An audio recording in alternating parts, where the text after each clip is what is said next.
In 1948,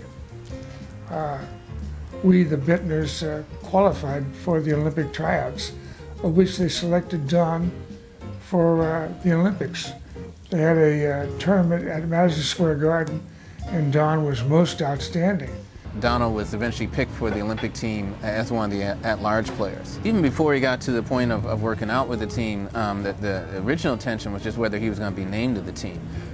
Because again, as a black player, he would have been the first ever. And there was a lot of resistance to putting him on the team. And there was a local Oakland politician named Fred Maggiora who really lobbied the coaches. Adolph Rupp, who was the head coach of the team, was well known for basically being a racist, and certainly at that time had vowed that he'd never have a black player at Kentucky. Maggiore told him, Don Barksdale is the best player in the country outside of curling. How in the world can you keep him off the Olympic team? So it was a lot of lobbying, and I think Don said that Maggiore caught holy hell for doing it, but he stuck in there and eventually got Don on the team. So without Maggiore, this history wouldn't have happened. And then what they did is they split the team into two parts. And I think the interesting part is that the AAU team was run by an assistant coach. His name was Bud Browning.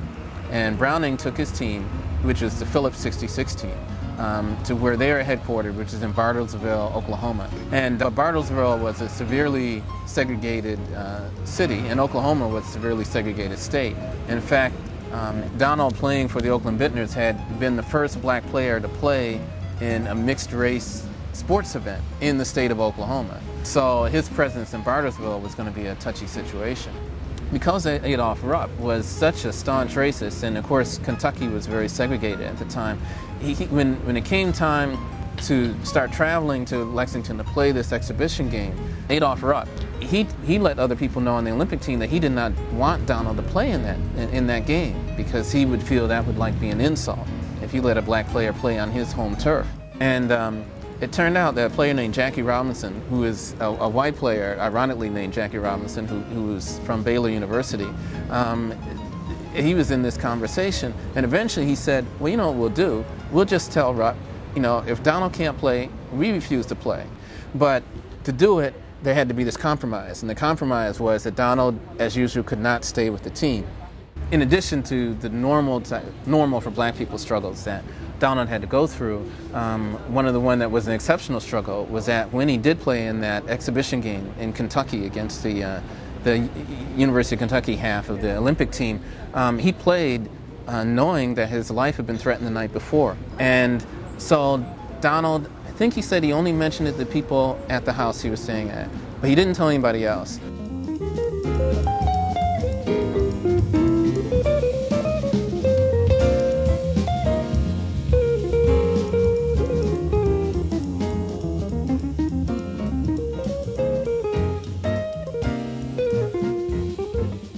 Let me put it this way. When I first joined the team, I would say that Adolph Rupp was a racist.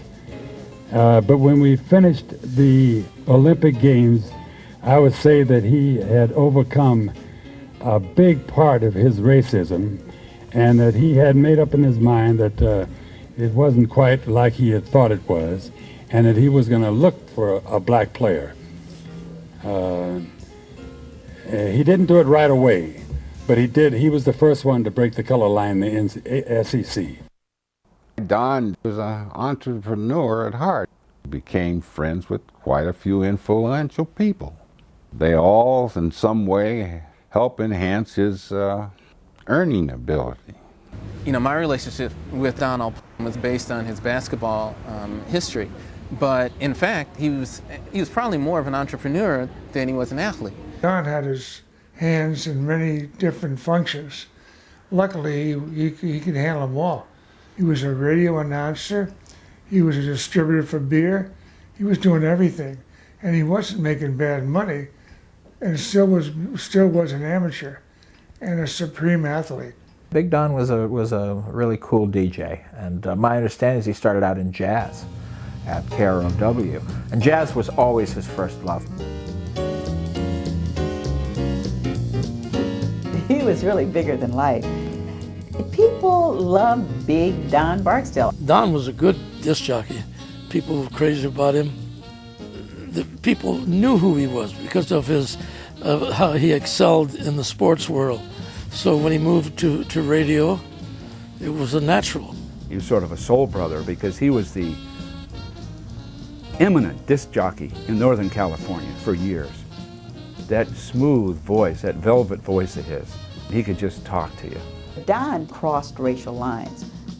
People of other races listened to him as much as they did anybody else on the air, because he played music that everybody could understand and could appeal to, and he had a manner about him that people understood. But the environment in which he lived was one of total segregation of the media. And there was very few nights I didn't have the radio on to listen to Don. In fact, I used to enjoy calling him while he was on the radio so he could play a song for me.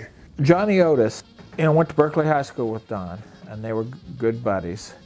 And he had 3 #1 hits in 1950. We would come here a couple of times a year. Here, by here, I mean the Bay Area.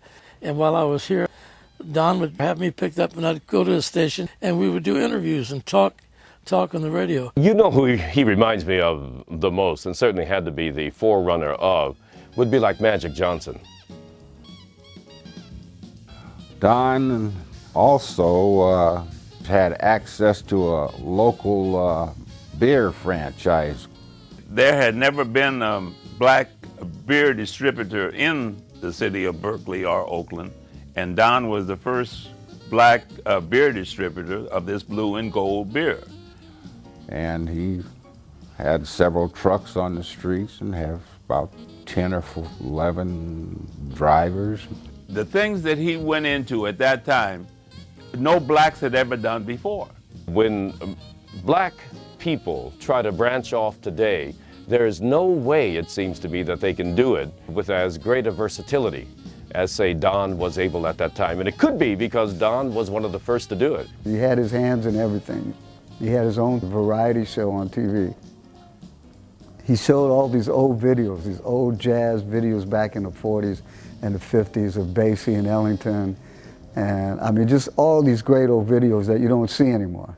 You know, it was like getting an education of black history and black musicians, what jazz people were about. People would be lining up to get on his program as an advertiser because Don had an audience that they could sell their products to. Don, by that time, had established himself as a tremendous broadcasting figure. Well, he was very smooth and knew the breadth of the topics about jazz, about music, about black people, otherwise known as Sapia people.